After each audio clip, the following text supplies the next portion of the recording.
Praise lord. దేవుని కృప కోసం మనల్ని పాత్రులుగా చేసిన యేసునకు మనం ఎప్పుడూ కృతజ్ఞత కలిగి ఉండాలి. మనము అపాత్రులము.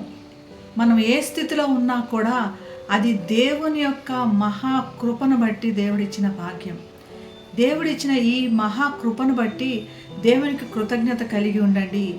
దేవుని కృపను వ్యర్థం చేసుకోవద్దు అని పౌలు పదే పదే పదే చెప్తున్నాడు కొరింథీయులకు రాస్తూ.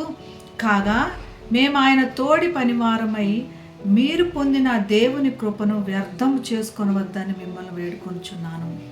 పౌలు ఎటువంటి సందర్భంలో చెప్పినప్పటికీ పౌలు ఒకటి అంటున్నాడు, దేవుడు అనుగ్రహించిన కృపను బట్టే మరి నేను ఉన్నాను, అయినను నేను ఏమై ఉన్నానో అది దేవుని కృపను బట్టే అంటున్నాడు. మనం ఏ స్థితిలో ఉన్నా కూడా దేవునికి కృతజ్ఞత కలిగి ఉందాం. దాన్ని బట్టి దేవుణ్ణి పొగుడుదాం, గణపరుద్దాం. మనకి లేని స్థితి గురించి మరి ఆరాటపడి మనం ఇబ్బందుల్లో పడి మన కుటుంబాన్ని ఇబ్బందుల్లో పడేయటం అన్నది దేవునికి ఇష్టమైనది కాదు. కృప మనం ఏదో గొప్ప కార్యాలు చేశాము అని కాదు, కేవలము దేవుడి యొక్క బహుమతి. మన కోసమై ఏ ఖరీదు కట్టలేనంత గొప్ప కృప మనకు ఉచితంగా బహుమానంగా ఇచ్చాడు. దేవునితో సమాన పరిచారకుడిని అని చెప్పుకుంటూనే దేవుడు అంతటి కృప దయచేశాడు.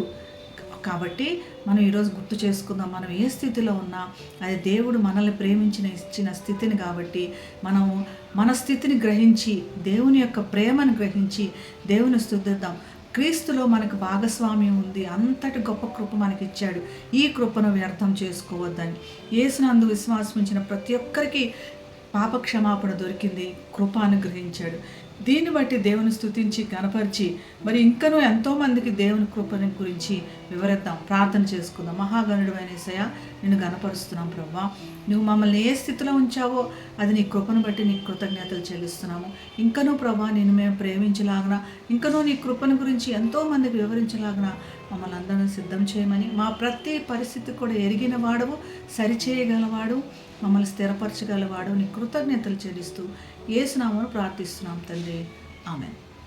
Have a blessed day. God bless you.